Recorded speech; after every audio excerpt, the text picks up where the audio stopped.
Hello, I'm Ruth Frank, and I'll be making a presentation on EPCON, Harnessing Artificial Intelligence to Outpace Maternal HIV Transmission in Katsina.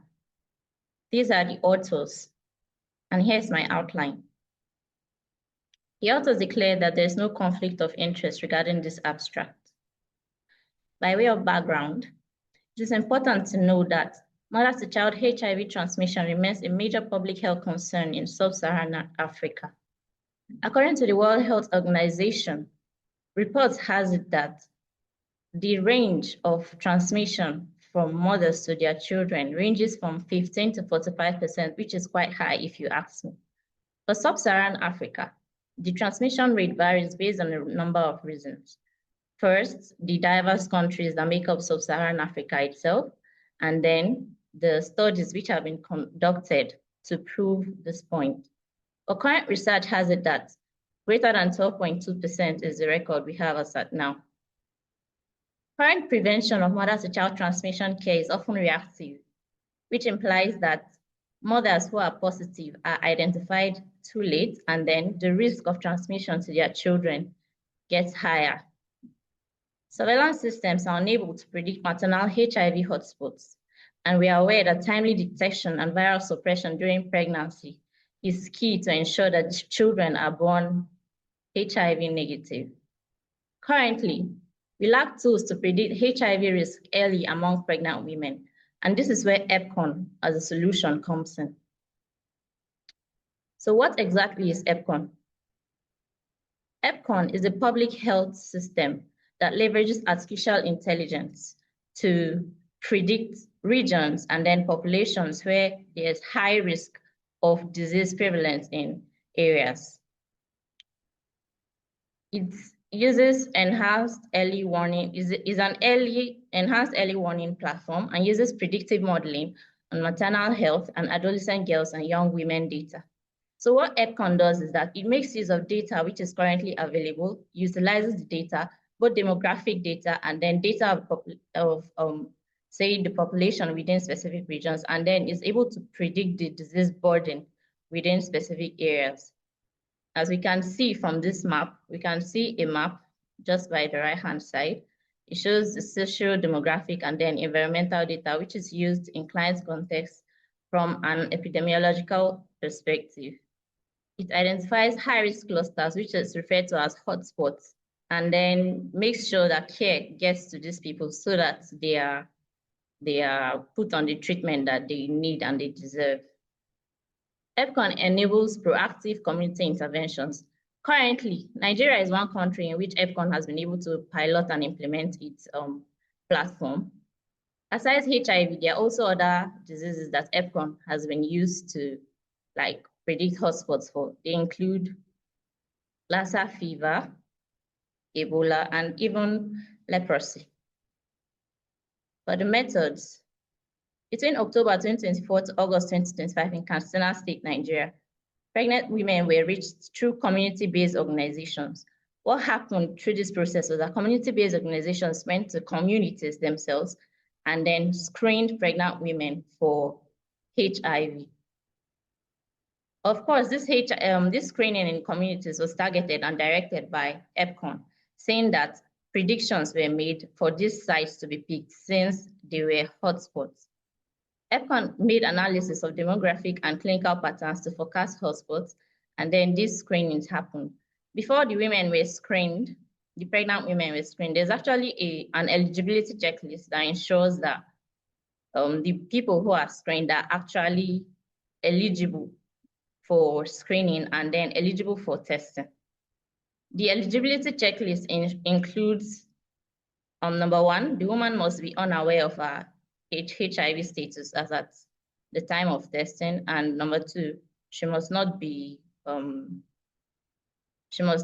currently enrolled in ANC. That's antenatal care.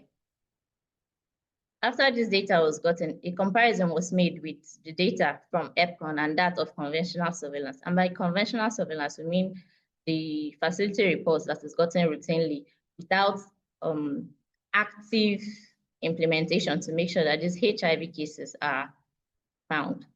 So both models informed outreaches, which involved HIV testing, ANC enrollment, and then PM-to-city linkage.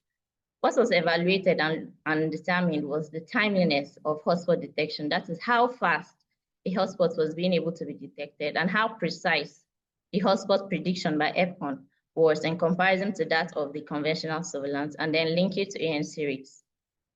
Data was analyzed using descriptive statistics and then comparative efficiency metrics. These are the results. EPCON was able to predict 36 maternal HIV hotspots across 12 local governments in Katsina State. For context, Katsina State has 34 local government areas, and then outreaches were conducted in 16 of these predicted sites. You might ask why the outreaches were not conducted across the entire 36 hotspots as was predicted by EPCON, but this is due to ongoing insecurity in the state. So from the graph and the bar chart, we can see that 2,109 pregnant women were reached as a result of this intervention, and 1,154 of them were tested for HIV. I earlier mentioned an eligibility checklist, and this is the basis for which all women reached were not screened. We recorded a 55% HIV testing uptake and then a 100% linkage to antenatal care. For the results, we ended up with a sensitivity of 0.88 versus that of 0.64 for conventional surveillance. For context, the sensitivity was determined by making a comparison between the hotspots that EPCON was able to detect, and to actually know whether those hotspots it detected, if it was able to detect all of them, or there were some other hotspots that were missed in the process. And we see that EPCON had a sensitivity of 0.88, implying that 88% of the hotspots EPCON detected were actually true hotspots, while the rest percentage were hotspots that it missed, which were eventually discovered later on. And then for conventional surveillance, we have 0.64, implying 64% of hotspots were able to be detected using the conventional surveillance, which I mentioned earlier is quite passive.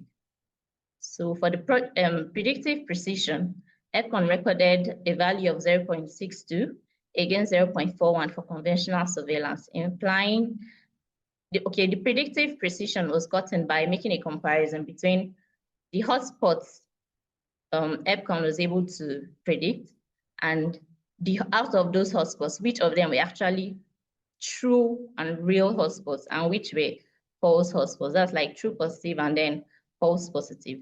So EPCON was able to get a value of 62% in comparison with 41% for the conventional surveillance.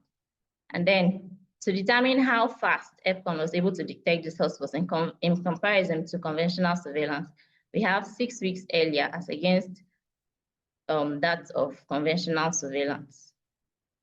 In conclusion, by identifying risk earlier and guiding focused community interventions, EPCON reduced delays in care for pregnant women at risk of transmitting HIV to their unborn babies. And these findings highlight the potential of artificial intelligence-driven surveillance systems to transition maternal HIV programs from reactive management to proactive risk prevention. This offers a scalable model that can be implemented across similar settings. I'd like to acknowledge the Artificial Intelligence and Infectious Disease Workshop, the Global Fund to Fight AIDS, Tuberculosis, and Malaria, the Knowledge Network for Disease Control and Vigilance Nigeria, the Institute of Human Virology Nigeria, and the National Tuberculosis, Borrelia Ulcer, and Leprosy Control Program. Thank you for listening.